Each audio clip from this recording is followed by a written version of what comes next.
لوله‌کشی گاز، لوله‌کشی آب و مال مخابرات نخوابیده. آب برامون میاد ولی خب اصلا آب نمیبینیم. ما 3 نصف شب بلندش اینقدر پمپ و میش بزنی تا آب برات بیاد. ممنونم. آب اونجور از اون آب است که حالا مزه‌ش هم حالا خودتون میدونید چه مزه‌ای میتونه داشته. اهل کدوم روستا هستید؟ بسم الله الرحمن الرحیم. ضمن عرض سلام و خسته نباشید خدمت جناب عالی و همکاران بزرگوارتون و با عرض تسلیت به مناسبت ایام فاطمیه و حج حرمت حرمین شریفین عسکرین، بنده اهل روستای محمود آباد کهنه و عشایری شترخوار. عزیزانه درخواست دارم به این ملت هیچ فرق نمیکنه. ما هم برادر کوچیک اینا هستیم، اینا هم خواهرای اونا هستن. بقول یه پیرمرد پدرونه. خود شما چه درخواستی داری؟ من درخواست آب دارم. من درخواست آب دارم. من فقط درخواست آب دارم. من نمیتونم یه زن ما نگهش میداریم، اعمال قانون میکنیم و متوقفش میکنیم، میخوابونیم و مجازاتش میکنیم. فرض من از خیلی شرایط دیگه هم باید بزنم، از خیلی وقت دیگه مثلا وای من قاطی کردم ببخشید. این منطقه رو به طور کامل برای بینندگان معرفی کنید و بفرمایید که ما الان دقیقاً کجاست. این والا شوچه شقایی الان چیزای خیلی مشکل داره. فارسی می صحبت نمی‌کنی؟ آره. فارسی صحبت. آره دیگه خیلی مشکل داره. این شوچه دیدید چجوریه؟ الان لجن خونه ها الان تکمیل شده یا نه؟ 40%. بسم الله الرحمن الرحیم.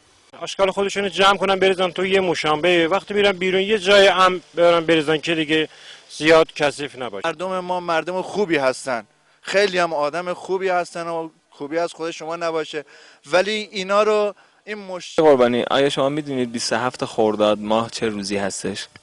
روز جمعه است. 27 خرداد ماه 20 بهمنه. شوراهای قبلی امامه منم انداختن. نمیدونم شما حساب کن چهارباغ چقدر مصرف داره. این آبم چیز غذا میذاره غذام نمیپزه، نمیدونم علتش چیه. ما 120 من حقوق میگیریم. آبش دیرپزه. آره دیرپزه. سر کوچه خودمون دیدم در حیاتمون کمی بازه، خانومم پشت در تو حیات نشسته و مهمونایی هم که اومدن همه خوابن، اشاره کرد به من بیا. یه نفر هول شد رفت داد، بقیه ندارن که بدن، حالا با چیکار کنن؟ شما اینو با ما بگید. باقی هول نشن نده. بله. نگیم غیبت نکنیم، تهمت نزنیم، مال مردم رو نخوریم، حجابمون رو رعایت کنیم، جایی که نباید نشون نامحرم بدیم ندیم. برای خانوما خیلی سنگین تر شده چون جنگ الانی که ما داریم جنگ پشت هستش، قبلا روبرو بوده، جنگ روبرو راحت تر هست. یکی یک کشور داره، ما از اونا میتونن از ما استفاده بینه کنن، ما اجازه میدیم این استفاده رو از ما کنن. از زمانی هم که این مترو رو زدن، این پل زیر گذر رو زدن، چند تا دخترای ما رو، زنای ما رو، مردای ما رو لختشون کردن، صدمه بهشون زدن. حادثه‌ای که حتی 20 سال پیش هم اتفاق افتاده بود، بعضی از مسئولین ما رو بیدار نکرده.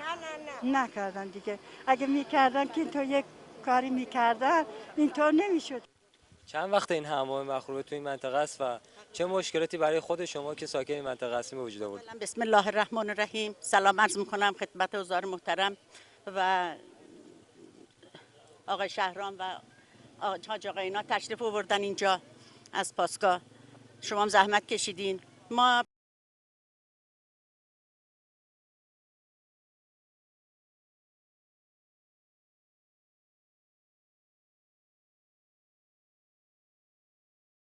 آقا احتیاط چیز خوبیه؟ احتیاط خیلی چیز خوبه، برای خانواده خوبه، اعتبار بزرگ احتیاطه. متشکرم. آقا مرسی.